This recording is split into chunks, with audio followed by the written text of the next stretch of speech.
Hi hello నమస్తే welcome back to our channel నేత్ర vlogs in Telugu. ఇక్కడ చూస్తున్నారు కదండి, స్ట్రాబెర్రీ మొక్కలు అయితే ఎంత చక్కగా పెరిగాయో.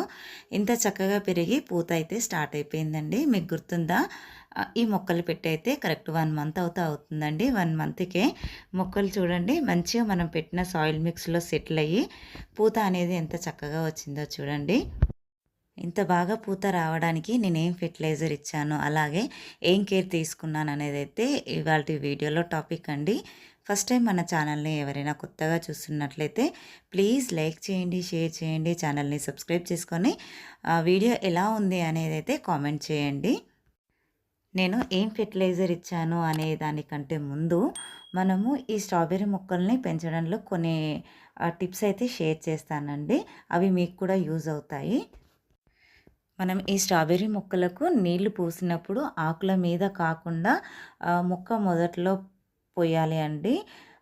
ఆకుల మీద పడితే ఏమవుతుందంటే ఆకులు నల్లగా మారిపోయి ఫంగస్ లాగా వస్తుందండి. మొక్క ఆకులన్నీ కూడా ఎండిపోతూ ఉంటాయి. ఇంకా మనకి పూత ఎప్పుడైతే స్టార్ట్ అవుతుందో పూత మీద కూడా అస్సలు వాటర్ పడొద్దండి. వాటర్ పడితే ఏమవుతుందంటే నల్లగా మాడిపోయి మనకి కాయ అనేది కన్వర్ట్ కాకముందే పూత ఉన్న సమయంలోనే మాడిపోతూ ఉంటుంది. మనము ఎప్పటికప్పుడు ఎండిపోయిన ఆకులు ఉంటాయి కదండి, వాటిని కట్ చేస్తూ ఉండాలి. ఆకులు అనేవి మట్టిని తాకితే అవైతే పాడైపోతాయండి. వీటికి చీడపీడలు వచ్చేసి అపిడ్స్, స్లగ్స్ మరియు స్పైడర్ మైట్స్ అయితే అటాక్ అవుతూ ఉంటాయండి. వాటి కోసం అయితే వీక్లీ వన్స్ నీమ్ ఆయిల్, ఇంకా వెల్లుల్లి మరియు పచ్చిమిర్చితో తయారు చేసిన ద్రావణాన్ని అయితే స్ప్రే చేస్తూ ఉండాలండి. అప్పుడే మన మొక్క అనేది హెల్తీగా పెరుగుతుంది.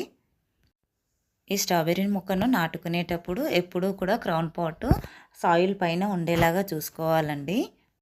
క్రౌన్ పాట్ అంటే ఏంటి అంటే వేర్లు మరియు కాండం కలిసే చోటుని క్రౌన్ పాట్ అని అయితే అంటారండి. ఇది మట్టి మీదే ఉండేలా చూసుకోవాలి. ఎందుకంటే చెట్టు పెరుగుదలకు క్రౌన్ పాట్ అనేది చాలా ముఖ్యమైనది.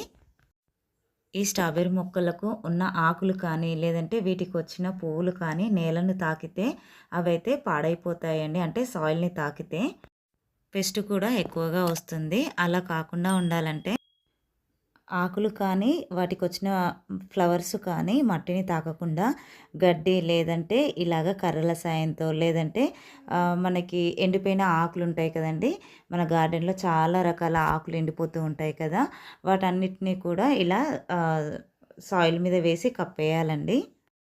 ఇప్పుడైతే ఒక మంచి ఆర్గానిక్ లిక్విడ్ ఫెర్టిలైజర్ అయితే ఈ పూత సమయంలో ఇచ్చారనుకో, ఫ్లవర్స్ అనేది అన్నీ కూడా మంచిగా మనకి స్ట్రాబెర్రీ లాగా అయితే కన్వర్ట్ అయిపోతాయండి. ఆ ఫెర్టిలైజర్ ఏంటో చూసేద్దాం. చూస్తున్నారు కదా, నేనైతే ఆల్రెడీ ఫెర్టిలైజర్ అయితే తయారు చేసుకున్నానండి. దీన్ని ఎలా తయారు చేసుకోవాలి అంటే బియ్యం కడిగిన నీళ్ళు ఉంటాయి కదండి, బియ్యం కడిగిన నీళ్ళల్లో ఒక 2 బనానాలు, బాగా మాగిన బనానాలు తొక్కతో సహా వేసేయాలండి. అందులో కొద్దిగా బెల్లం వేసేసుకొని ఒక 3 డేస్ ఫర్మెంట్ చేసుకున్నానండి. 3 డేస్కి మనకి ఈ ఫెర్టిలైజర్ వాడుకోవడానికి అయితే రెడీ అయిపోయిందండి. ఇప్పుడు ఈ ఫెర్టిలైజర్ని ఫిల్టర్ చేసుకొని వాడుకోవాలండి. ఎందుకంటే ఇందులో కొద్దిగా తొక్కలు ఉంటాయి కదండి, అవి మొక్కల్లో వేసినప్పుడు కొద్దిగా ఫంగస్ అనేది వస్తుందండి. ఇప్పుడు చలికాలం కదా, సో అందుకని మొత్తం కూడా ఫిల్టర్ చేసుకున్నానండి. దీన్ని 1:1 రేషియోలో కలుపుకున్నానండి. అంటే 1 లీటర్ ఫెర్టిలైజర్ ఉంటే 1 లీటర్ వాటర్ కలుపుకొని మొక్క మొదట్లో అయితే ఇచ్చుకోవాల్సి ఉంటుంది. ఈ ఫెర్టిలైజర్లో ఎన్పికే చాలా రిచ్గా ఉండడం వల్ల పూత అనేది చాలా బాగా వస్తుందండి. అలాగే వచ్చిన ప్రతి పూత కూడా మనకు కాయలాగా అయితే కన్వర్ట్ అవుతుంది. అలాగే బనానా తొక్కల్ని పౌడర్ చేసుకొని పౌడర్ రూపంలో కూడా మన మొక్క మొదట్లో ఇచ్చుకోవచ్చు.